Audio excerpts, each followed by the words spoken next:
Hey everybody, before we get started with this review of Mosaic, A Story of Civilization, there's a couple things I want to cover. And this is kind of a dovetailing off the video I talked about recently where I talked about 7 problems with the board game hobby. You can check out the video over here in the corner.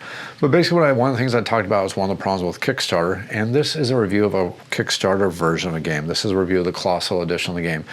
Before we go any further, you can pick up the Sphinx version of the game, and I actually would highly suggest that's the version of the game you want to buy. I'll talk about that when I talk about the review. But I want to talk about a couple different things here that I'd be remiss if I did not mention as a board game reviewer. Again, I am not sponsored. I am not paid for by any of these publishers or anything I hear. I'm a customer just like you, and I pay for all these games to show these games out there for you to see if these are games you're going to be enjoying. There's a couple different things that if I did not talk about, I would think my integrity was lacking, because this is something that's really, really important to me as a consumer and also as a board gamer. When this game was brought out on Kickstarter, they advertised that they were going to have 100 metal coins, and they also advertised that they were going to have some clip-on things on the bottom of the bases. What these clip-on things would do for the bottom of the bases is they would be in color coded for the player's colors, so you can see which one of the wonders you controlled on the board. You can see how that can be very important when you're doing the scoring, because it can help you quickly score the game. Unfortunately, the final version of the game that was shipped out to all the customers did not have 100 metal coins in it. It only had 75 metal coins, and additionally the colored bases were on the bottom of the wonders there. They didn't tell the customers about this. This is basically just how the game was shipped to the customers. Customers didn't realize this, and I guess customer is the wrong term. Yep, check out that video I talked about a few minutes ago. But us backers were not told about it. We basically opened up the package and found out that we were missing things. Once we contacted the Forbidden Games and say, hey, why are we missing coins? Where are our bases at? Forbidden Games basically said, yeah, we had to make some changes because there's some cost concerns that came up for us. And that's just the way it is. Yeah, it is the way it is. That's how Kickstarter works. Yes, as customers of Kickstarter, we are actually donators to an idea. So I do get that's the way it works. To me personally, though, it's an integrity issue. It bothers me very, very much when people say they're going to do something, and then instead of doing it, do something else and just leave it up to you to figure out. To me, I say that lacks integrity when you do that. We all think we're missing something. We're like, oh, what's going on here? And then when we contact the publisher, they say, yeah, we made these changes, and if you look at the Kickstarter comments down below, we have the right to do this for any of our projects. Those are things that are very important for me to discuss before we go on the review, but I want you to know that I'm not making that influence the review at all, but it was very important for me to share that for all of you, because I think that may be very important for some of you backers. But that's enough with that. Let's go and kick the review off with a full review of Mosaic, A Story of Civilization.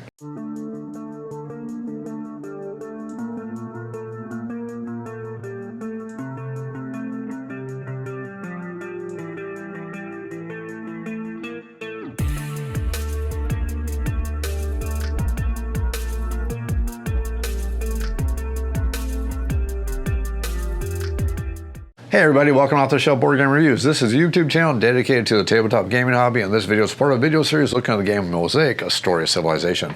Mosaic, A Story of Civilization is a game from Forbidden Games. It's a game for 1 to 6 players, and it is a civilization themed game, but in its heart and soul, this is an area control, area majority, and a set collection game with a very strong civilization theme on it. If you are familiar with games such as Terraforming Mars, if you're games such as Tapestry or other games like that, you know what I'm talking about here. These are games where it's a card game mixed with a board game, and your basic idea is you're doing set collection from your cards, and you're doing actions on a board that's going to help you get extra victory points, do various different things that's going to help you progress your gameplay, score the victory points, and be the winner of the game. And I mentioned these other games such as Tapestry because I want to emphasize the fact that this is not a civilization game. Don't go into this game expecting this to be a true civilization game, because I think you're going to be disappointed. If you go into this expecting a game that has a civilization theme, though, such as games such as Tapestry, which are actually games with a good engine building game, but the idea is the game is an engine builder first and a civilization game second, go into it with those expectations, and this is going to be a game that I think a lot of players are really greatly going to enjoy. This is a very tactical game, not a very strategic game, and what I mean by the difference between tactics and strategic style games. When you're playing a tactical games are games such as Five Tribes, games like that where your turn, once your turn comes on, you're going to reevaluate the board state, because the board state changes as the other players are taking their turns. As it comes back to your turn, you're going to reevaluate what is the most efficient thing for me to do right here, right now, my turn, to get me the most amount of victory points to win the game. A strategy game is kind of like the polar opposite of that. When it comes to a strategy game, your idea is you're playing 4, 5, 6 rounds in advance, where you're sitting there going, if I do this now, the next turn I'm going to do that, and the next turn I'm going to do this thing over here. That's the basic idea of a strategy game. This game is very much more greatly rooted in the fact that it's much more of a tactical game. The gameplay changes up as the turns come across because the game's going to play and change every single round due to the way that the cards are going to come out, because the cards are very much going to control your strategies as you play the game. The basic idea of the game is it's two games melded into one. First, you have your area control game. Your area control is quite possibly and potentially going to be at least half of your victory points, depending on how you're playing the game, depending on how many players you're playing, and depending on the board state. Additionally, a good other half of your victory points is going to be a combination of getting your civilization achievements, your golden ages, and also the cards that are going to be coming up. Here's the key thing I want to impress upon you, why I'm saying this is a very tactical game versus a strategic game. As these cards come out, they're going to give you various different things which are going to influence your decisions and influence your tactics and influence your strategies. Now, don't think I'm saying there is no strategy to this game, because that would be very wrong of me to say this. There are strategies to this game, and as you play, you can have a grand overall overarching strategy as you're playing the game, but again, it's much, much more tactical. For example, I could be playing the game where I'm trying to concentrate and focus on area control aspects of the game, to go out there and have the vast majority in all the areas to gain the victory points with that. But if I bullheadedly stick with that strategy, and let's say we have a game where not all the Empire scoring cards come out, then I'm not going to get the area majority, because area majority only scores with the Empire scoring cards. So now I've hampered myself. Let's say I take a polar opposite aspects of the game. Let's say I bullheadedly focus on the aspect of getting the cards only and completely ignore the area majority aspects of the game. It could work out depending on the way the cards come out, but again, it could also work against you. When I play my full game, 3-player game of the game, I actually purposely use those strategies as I was playing the game. I had one player who was trying to adjust as I played the board. I had another player who was bullheadedly sticking with one strategy, and they had one player who had a strong strategy at the beginning. They bullheadedly worked for that strategy, but saw it was falling apart, so then modified the strategy. You see which one of the players out of those three came out on top. And that's what I want to emphasize upon you. This is very much a tactical game. Most of your great, strong, super strong civilization style games, your true 4X games, your Space Empires 4X, your Clash of Cultures, your really strong Twilight Imperium, your games are really strong 4X style games, they're very much strategic. You're going to be playing for the long goal, but you're playing also for the long play time. And that's where games like this really come out on top. Games such as this, such as games as Tapestry, games such as Terraforming Mars, well, it's probably not a good aspect. Let's go ahead and look at the game of Tapestry. I think it's going to be a much, much better reference here. These are games that give you a civilization feel without giving you a civilization game's gameplay length, because a lot of the great classic 4X games, let's look at Space Empires 4X, one of my absolute favorite Space Empire civilization style games. Matter of fact, if you're watching my top 51 games of all times list, multiple times Space Empire 4X is in my top 10. Why? Because it's a fantastic civilization game, but I wouldn't recommend it to a lot of players. Here's the big reason why. A good game of Space Empires 4X, just playing a 4-player game, just a 4-player game, it's a full day gameplay. You're looking at about 5 or 6 hour game. Yes, you can get it down faster. Yes, you can probably play the game faster, but it's going to be requiring you to have lots of people at the table who know the game, know the strategy, know the rules, and can really just hammer out their strategies. This game has the wonderful advantage that it plays all the way up to 6 players, and it plays up to 6 players quickly. This is a game where you can get a 6-player game in under 3 hours, super duper easily. Matter of fact, if you watch my playthrough video, I know I'm playing a 3-player game, and I know that video is going to take about 4 hours. Why does it take 4 hours? Because I literally discuss every single thing I'm doing. I'm discussing how to set up the board. I'm setting up how to set up the game. I'm basically using that gameplay video as a duality thing. I'm teaching you how to play the game while I'm actually playing the game, while I'm discussing the various different strategies. When you play this game, though, it does not take that long to play, which is one of the wonderful aspects of these style of games. These games are much more tactical, but they're a heck of a lot faster playing, and that is something that makes these games so darn enjoyable to game players. You can have a civilization game, sit down, play it in 2.5 hours, play it to 6 players, and play it again, which is something you're never going to do with a true 4X game. Or you can put it away and play other games and have a lot of fun with your gaming group And not only that, you have that wonderful aspect this game does play all the way up to 6 players. It also goes all the way down to 1 player. I'll cover that in just a moment. But before we cover that, let's go and talk of games that this game is actually going to fit into the collection for if you like these style games. What style of games is Mosaic going to have you sit down and go, yeah, it gives me that feel of this other game that I wanted to play a little differently? Well, I've already mentioned one of them, which is going to be Tapestry. The game of Tapestry has a rough idea of this. It's a very tactical game where it has a civilization field where you can be building up your civilization. There's a couple other style games that are very, very similar to this and that fit in the same vein of these games that play up to 6 players. I don't want to keep harping on games from Meier Games, but you can also look at the game of Scythe.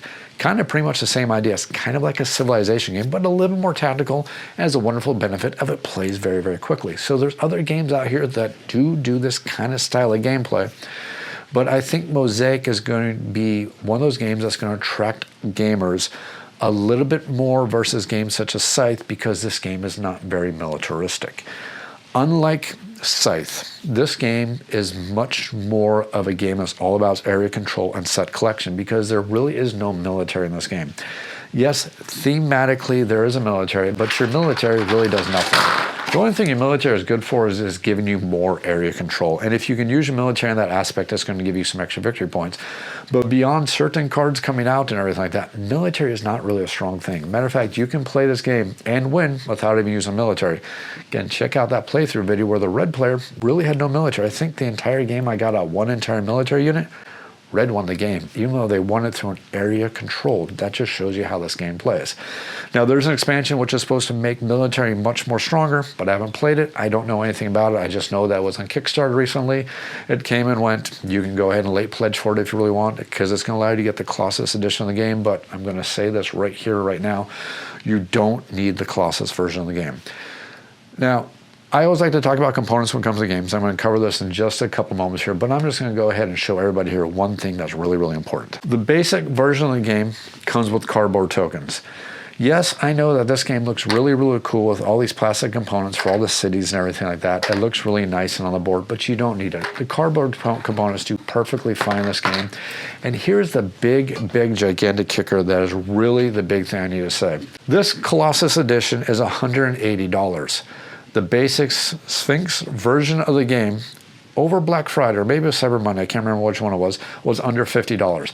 This game is an absolute no-brainer at that price point. To get this quality of gameplay, even though, yes, you don't have the plastic miniatures, yes, you don't have the fancy trays, yes, some of these things are a little bit thinner, you don't get the really fancy, heavy-duty wooden component for the player marker that you can use and bash over somebody's head if they try to break into your house and stop a burglar. Yeah, it doesn't have those things, but for about $50 to $60, you're getting a wonderful amount of gameplay. So while this Colossus edition looks good, I'm going to tell everybody out there, don't get the Colossus edition. Go out there and get that Sphinx version of the edition and see that this game is absolutely fantastic at a great price point. But let's go and move on. Because I want to dovetail on one topic I was trying to cover a little bit earlier before I hit that little segue. And while I was talking about how this game is very tactical, I want to mention this game is tactical because this is also a game how the tactical gameplay can also influence the luck of this game. While there is a decent amount of strategy in this game, which I like, there is also a fair amount of luck in this game. Well, how does the luck come out in this game? Well, the luck in this game comes out based on these technology cards, these population cards, these build cards, these tech and terrorist cards. And the big thing that makes the hugest difference of all is going to be the Empire scoring card whenever the Empire scoring card comes out. Sorry, that Empire scoring card. Because the way these Empire scoring cards come out is extremely random. Yes, you have an idea roughly where those cards fit in the deck, but those Empire scoring cards are very, very important to one possible strategy for the game. If you play your entire game towards that one strategy and those Empire scoring cards don't come out, you're going to see how the luck is just bitching the tail end because you're not going to score a lot of victory points because you're planning for one thing. Additionally, you're going to see how some of these projects come out, and some of those projects are going to give you victory points if you manage to build up the correct technology cards, assuming those correct technology cards have come out to help you gain those victory points. Not only that, you're also going to score victory points for these civilization achievements and for these golden ages. But again, it's going to be very, very important to see how the technology cards are going to come out, how the population cards are going to come out, how the build cards are going to come out, and also, in a way, how these tax cards come out, because all these things cost money and resources to go ahead and purchase. So there is a decent amount of luck in this game. Not luck to the point where it's going to be impossible to win, but there are going to be times where you're going to get a table space where you can go, oh man, if only I could get a card with a harp on it. And you buy a tech card, and the next card that comes out is a harp card, and the next person order gets it. And then it comes back to your turn. It's like, if I can only get a harp card, I can go ahead and figure out and finally get these golden age or get the civilization achievements or do whatever I need to do. It didn't come out. Somebody else goes and they get the harp card. Oh my God, they didn't get it again. Not only that, you also have the luck of the fact of the way that the Empire scoring cards are actually shuffled in. Every time you play this game, there are way more cards that are in the game available to create your starting decks than you will ever use. You see how many tax and tariff cards are in the game, but you only use 10 to 14 of these. You see how many population cards are in the game, but again, you're only going to use 10 to 14 of these. You see how many technology cards in the game. This is half the stack. This is pretty much the other half of the stack. And every time you play the game, that Empire scoring card is going to be somewhere in this stack of cards. So you're looking at a good potential that maybe you may play a game where these cards right here, they're never going to come out based on exactly how that Empire scoring cards come out. And not only that, just to re-emphasize the same point, those Empire scoring cards can be really influence your strategy. If you play a strategy where you go out there and you build across the board, building all these cities, doing all this area majority, getting out your military units and controlling the areas, and then those Empire scoring cards come out, you can easily double or triple your score, especially if they come out back to back. And you actually see that in my playthrough video where an Empire scoring card comes out pretty much almost immediately right afterwards. I have a homebrew rule on how to fix that little issue, and I talk about that in my tutorial video. Make sure you check out my tutorial video if you're interested in some of the homebrew I've thrown into this game to help improve the game, at least for my playing group. But you see how that can effectively double your score. And not only that, can actually steamroll very, very well. If you have one player who's going for an area control strategy, another player who's going for a different strategy that doesn't involve area control, and then another player is kind of not really deciding their strategy yet, they're kind of looking towards other things, and you get an Empire scoring card, bam, it's possible to get a 30-point victory point lead. And then if another one of those Empire scoring card comes out very, very quickly, you're going to effectively double your lead, and that can really snowball. Matter of fact, I remember the very first time I played this game with my friends. I learned how to play the game, set it all up, set it up with my friends. I went for a pure area control strategy because I was like, heck, let's just go for it, see how this works out. At the very first Empire scoring card, I think I had like 46 victory points or something like that just because I went pure Empire, just area control. We had an Empire scoring card that came out. I scored. I was like, hey, that's cool. The very next player immediately got another Empire scoring card. I went from 46 to 92 victory points. I had like a 70-point victory point lead, and I even won that game with a 50-point victory point lead. It was almost obscene. But again, that's a little bit of how the luck goes. It's not going to happen every time, but that re-emphasizes what I was saying earlier. This is extremely a tactical game, not a strategy game. You need to constantly evolve with the tactics of the game. If you see somebody at the board is pushing area control, you want to leech on that by getting out a couple different cities, getting out a couple different areas so you can help leech off those victory points. If you see somebody's going very strong for the golden ages, take away the cards they need to finish those golden ages. If you see a player is going very much for mercantile, trying to get the manufacturing towns, make sure they're not getting the little tokens they need to finish those manufacturing towns. Again, truly a very tactical game, not as much of a strategy game. Now, the good news here is all this goes together to create a game that has a great, fantastic amount of replay variety in this game. The replay variety in this game is going to come out from the fact that there are multiple paths to victory. Matter of fact, there's multiple paths to victory I haven't even explored yet fully this game just because I seem to pigeonhole myself into picking the same leader every single time I play the game. But let's go ahead and talk about the leaders themselves. Every one of these leaders is going to give you different benefits, different bonuses that allow you to play out the game. And these aren't just really surface, barely different differences between all these. You can take a leader such as a general, which kind of influences and allows you to go towards a tyranny-style government with lots of area control moving around the board like that. Or you have one more like the merchant who allows you to move more towards a strategy of going towards getting all the trade goods and everything like that, which can actually dovetail into going after some of the wonders, which can also be a different path to victory. Then you have one such as, where is it? The one that allows you to steal other people's cities. There's one that allows you to, I think it's the priestess, right? The priestess. Yep. The priestess allows you to steal another player's city, so that way you can go down different strategy paths also. So the different leaders can actually create different paths to strategy, different ways to win the game. Additionally, like I said already, there are multiple paths to victory. You have paths to victory through area control. You have paths to victory through builds, through getting the projects and getting victory points that way. You have paths to victory going through the technologies. And not only that, you have the golden ages, the civilization achievements. And if you play smart, you can actually force the end game by doing that, especially when you play lower player count games. Now, higher player count games may play out differently, but that is really what is good here. I mean, you can go for a strategy where you can going after wonders themselves, play towards the Colossus of Rhodes, and know that if you're playing like a 6-player game, the Colossus of Rhodes can be a fantastic victory point generator. You can get 12, 14 victory points out of this one very, very easily, especially in a 6-player game. Or if you go for the Lighthouse, that's going to give you 1 victory point for every unique trade tile. Well, if you marry that with a great leader who likes to get a whole bunch of unique trade good tiles, that could be 13 victory points right there for you if you just play very smart. Or heck, it can be more than that. So there's lots of different paths to victory, and this game is never going to play out the same. Every single time you play the game, the way the cards are going to come out, the way the game is going to evolve is going to play differently every single time you play the game. So that adds to a phenomenal amount of replay. That's something that's really great about this game. Yes, it is more of a tactical game, but that does ensure that this is a game that you're going to come back, sit down at the table, want to play different strategies, want to play different tactics, and that's going to be based on the player count, the board state, and it's also going to evolve as you play the game. That's really darn cool. Now, I've done a lot of talking about how the game feels, but let's go ahead and run down what's good about the game and what is bad about the game. So when I'm going to talk about what's good about the game, some of the strongest things I can say is really awesome about this game is it has multiple paths to victory. I never ever enjoy games where it's basically there's one path to victory, and that's what you need to bullheadedly charge forward with and try to follow that path to victory to go ahead and win the game.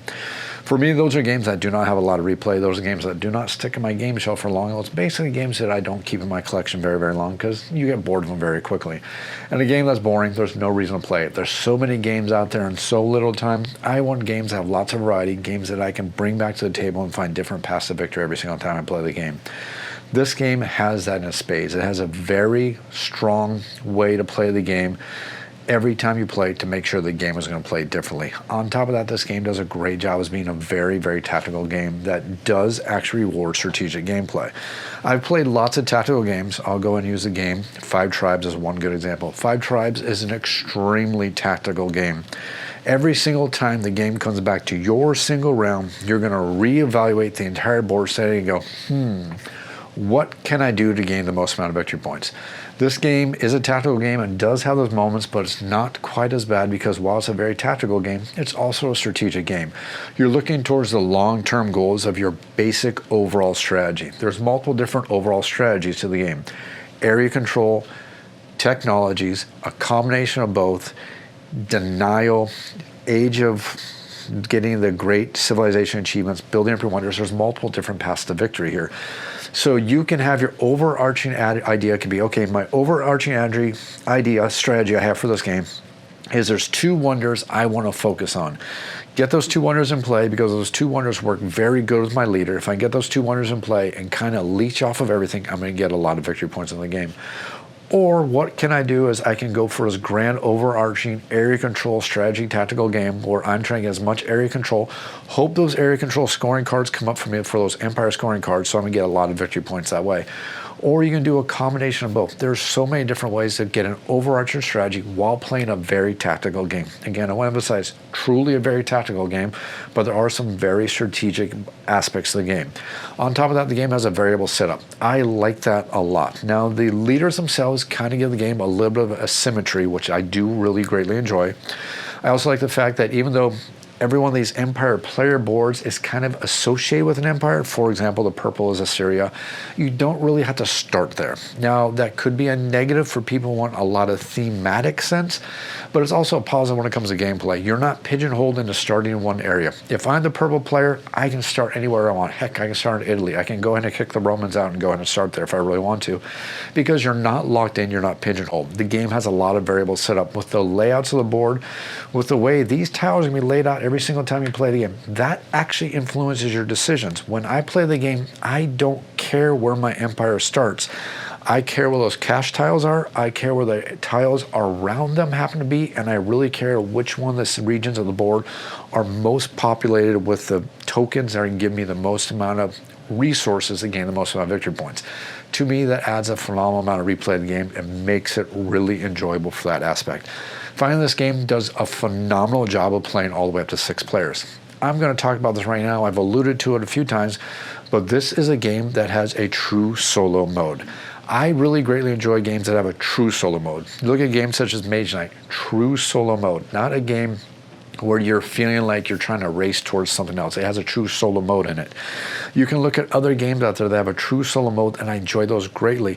Not games where you're kind of doing this weird thing where you have this weird thing going on. It doesn't feel like it's a solo game. It kind of feels like you're playing a multiplayer solitaire. I don't like those games. This game has a fairly, I gotta be careful how I word this because this is a strong frustration I have with the game. When you understand how to play the solo rules, how to play the hero bodice, and when you decipher the terrible solo rulebook, then the solo game is very good. But you have to get past a solo rulebook that has errors, it has problems, does not explain things very well, and will make sure, I can guarantee every single person, when you play the hero bodice for the first time, you guarantee you got at least one rule wrong. I don't care who you are, that's how bad that rule book is. I can guarantee you got one rule wrong. At least one rule, probably more. But once you figure out how it works, it is absolutely fantastic. On top of that, one thing I thought was really, really ingenious is how you can use the solo rules in a multiplayer game. And I highly, highly, highly recommend you do that anytime you play this game as a 2 or 3 player game. Because this game, it is very, very easy to rest on your laurels, sit back and capitalize on getting as many victory points as you can because there's no built-in timer.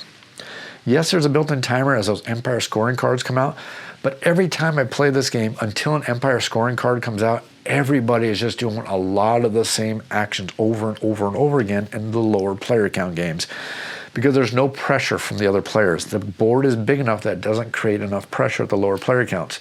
The hero bodice forces you to play much more aggressively, and I highly recommend, to the point that I will never play this game as a 2-player only game without the hero bodice. And anytime I play this game as a 3-player game, I'm probably going to try to talk everybody else on the table into letting me throw the hero bodice into the game because I think it forces the gameplay to be much more aggressive and creates less of those moments where it's lots of, I do this to take this one card. I do this to take this one card. Do this to take this one card because I'm really waiting for this one card to come up. It stops that from happening because if you do that too much, the hero bodice is going to win. And it's always embarrassing when everybody at the table loses to the AI. Very embarrassing. Now we get to a few minor persnickety issues I have with this game. While I am going to highly recommend this game as a game to go ahead and pick up if you enjoy tactical games, I'm also going to highly recommend to ignore the Colossus edition because, again, you don't need it. The basic game for the price point is absolutely phenomenal. Go out there and get it. I've seen it for the $50 to $60 range very easily. And I think for what you're getting, primo, definitely worth it. But there's a few things that I find a little bit persnickety about, and there's a few things I manage the home ruled. Home rules should never, ever be part of a review for a game. So if you want to check out my home rules for the game, check out my tutorial video. I'll go over them there because I think that's where the home rules belong. But I'm going to go ahead and cover some of the things that I can find a little bit persnickety. First one is going to be the scoring mechanism. The scoring mechanism on the surface is a fantastic idea. And most of the time it is. There's going to be a few times when the scoring mechanism can go up and creep into bad times, and it can create issues where you get a runaway leader. I've already explained it a couple of times, especially with the first time I played this game with my friends where we had a lucky Empire scoring back-to-back that happened. I do have a home rule to counteract that minimize that for my play group. Again, that's what we do when we play the game. It's not going to be a part of the review of this game. I'm just going to let you know that there are going to be times in this game where you're going to get a runaway leader. And unfortunately, since this is an area control and a set collection game, you can't steal victory points from the other players. You can try to deny them, but once they have the victory points, there's nothing you can do to stop it. So if you allow the game to snowball, you can't counteract it. And the way the victory point scoring system works in this game, there really is no way to stop it. Yes, as you play the game, it's going to happen less and less, but expect your earlier playing games for there to be a snowball sometimes, especially if players are not paying attention and they're letting one person get the resources they need based on the strategy, get in the areas they need based on the strategy, whatever it is, or just they're forcing the end game by forcing those empire scoring cards. Now, there's not a lot of ways to churn the deck, but governments can allow you to churn the deck. Some technologies will come out that allow you to churn the deck. And if you're going for an area control strategy, everything else can be damned. You can churn through those decks, bring out those empire scoring cards, and win with a solid victory. Granted, the overall victory points for the game won't be a lot, but you're still going to win the game with a fairly decent lead because you're going to gain those area majorities, and that's going to help you score with the game. So again, I have a homebrew. Check out my tutorial video. I'll go ahead and cover the things I do to kind of help that with my game.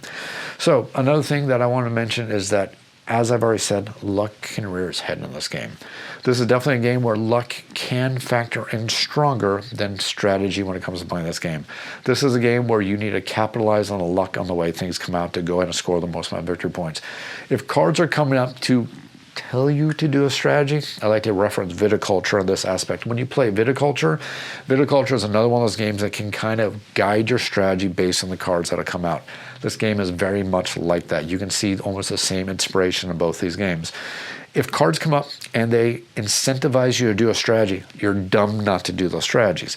Here's the counterpoint to that, though. If you want to play a strategy and the cards you want are not coming up, there's nothing you can really do about it, because while there are a few ways, thanks to the governments, to churn the decks, for the mass majority of the gameplay, there is not a lot of ways to churn the deck. So it's very, very easy for you to get snowballed, not get the cards you want, or have the cards that you really need come out on other players' turns, and by the time it comes back to your turn, it's gone. Yeah, guys, I really needed that art card. Thanks for taking it away from me. Oh, yeah, I really need that Port City card. Yep, thanks for taking it away from me. Oh, I would have loved to do a tax action. Oh, look, there's only tariff cards left. Thanks, everybody. Thanks for really screwing me out of that. So that can happen. I do consider that a bit of the aspect of luck, but it's also a bit of the denial techniques, and it's also going to influence players to be playing much more fluidly versus being boneheaded, sticking to the same strategies, and not change up your strategies, because if that's the way you're going to play, yeah, you're probably going to lose the game. Following up on that, though, I also want to impress upon you, this is going to be a game that the first couple times you're going to play the game, you're going to be like, guys, I forgot. I actually scored that tile. Oh, I forgot. I actually forgot to do this thing. Oh, I forgot to do this thing. There's a lot going on in this game. I remember the first time I played this game with my friends, before I even sat down and teach the game, everybody, I said, you have to claim these tiles on your turn. If you fail to do so, somebody else can claim them.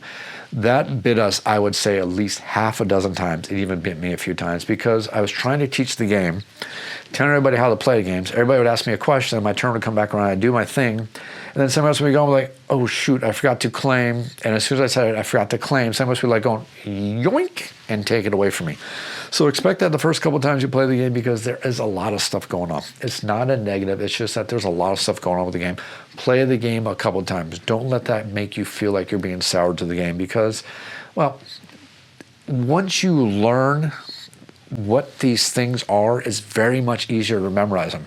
For example, what do I mean by that? Well, every single one of these golden age tiles is basically 6 of any resource. If you see that you have 6 of any resource, quickly grab these on your turn and see if you complete any of them. Good way to do that. Additionally, keep out these civilization achievements face up across the entire table for everybody to see these, because that way people go, oh, 15 stone protection, I'm at 12. That could change my strategy, because that can help people influence their strategy and change up what they're doing and help them play the game. And additionally, sometimes it's nice just to be nice to another player. If another player ends their turn and says, oh, I forgot to grab that thing, let them have it. As long as nobody else is taking their turn, is it really causing any heartburn or any influence? Sure, once everybody's played the game a couple times and knows the rules, then you can play aggressively. But when you're learning the game, be a little bit nice. 3 more things to cover here that I kind of have a little bit of heartburn about the game. 2 of them are components based, and, well, technically the third one's kind of a component based, but stick with me for a second. Setting up this game is a little bit of a bear. I like what it does for the game, but I'm not going to lie to you, it's a little bit of a bear. Setting up 170 randomized tokens plus 10 fish tiles, plus I think it's 20 or 24 of these cash tiles, if I remember correctly. So basically, you're seeding a board with 200 tokens, about 60 of them you're going to pull off. It is so laborious to do so. The best way to do it when you're setting up the game is I highly actually recommend before you do anything, set up all the cash tokens first, then take all the trade good tokens, throw them all into a cloth bag, and have another player at the table say, this spot. Reach in the bag, pull something out. If it's an X, toss out to the side. If it's anything else, put it to the trade good. Then have that same player point at the next X. Do the same thing. Do that for the entire board. It is so much more faster and much more efficient. I recommend doing that versus anything else because I actually like the variety it includes in this game. But I have one major caveat here.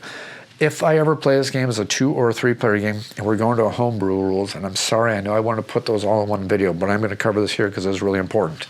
If you're ever playing with a 2 or 3 player game, please, for your own sanity, use the setup from the Hero Bodice rules that tells you how to seed the board with all these tokens. Thank me later. Once you play the game a few times, you'll understand exactly what I'm talking about when we're talking about seeding the board. Use the Hero Bodice rules. It is so much more efficient and so much easier. Second thing I have a problem with, proofreading. There are errors in the rulebook. That Hero Bodice rulebook drove me crazy. It is because of that damn Hero Bodice rulebook that this video is late. I've actually filmed that Hero Bodice video multiple times, and I've had errors in every single one of them. I swear I thought I had the rules right. Then I go to Board Game Geek, and I'm like, oh dear God, why did I get that rule wrong? It was so not obvious in the rulebook. So darn frustrating. It really annoyed the heck out of me. I think they need better proofreading in the Hero Bodice rulebook, and they also could use better proofreading in the standard rulebook itself. There are actual errors in the rulebook that the board itself has to correct. For example, if you look at the tax rule over here, the board has the correct way to do it. The rulebook was wrong. There's a couple other things and aspects of the main rulebook that could have used a little bit more explanation. For example, you have no idea that there's a difference between infantry and cavalry until you play the game and those tech cards come up. For example, if you look at not the arquebus, oh my gosh, I almost said the arquebus, the stone launching things, the catapults, that's what I was looking for. If you look at the catapults, you have no idea that you can't even build a catapult until you get the tech card. It really doesn't explain that too well in the rules.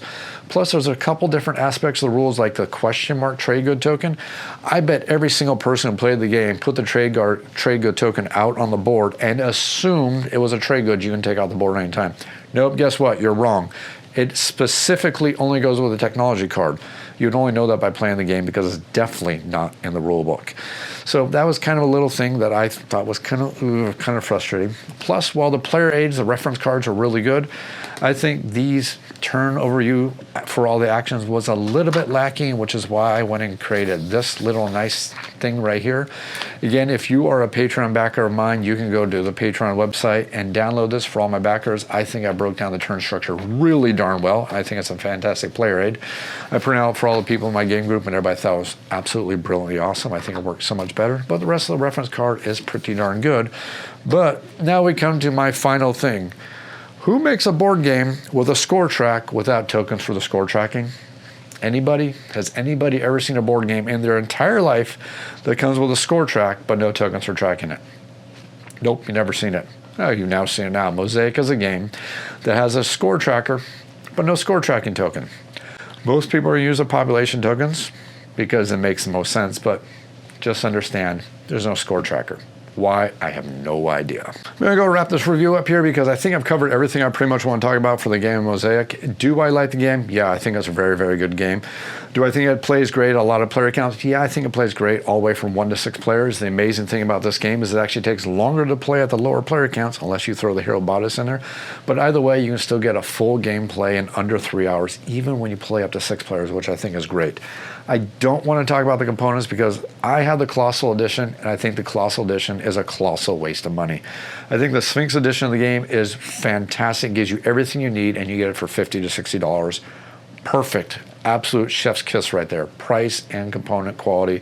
For that price, you're not going to beat it. It's an absolute great package. Go ahead and pick up that version of the game. You don't need the Colossus Edition.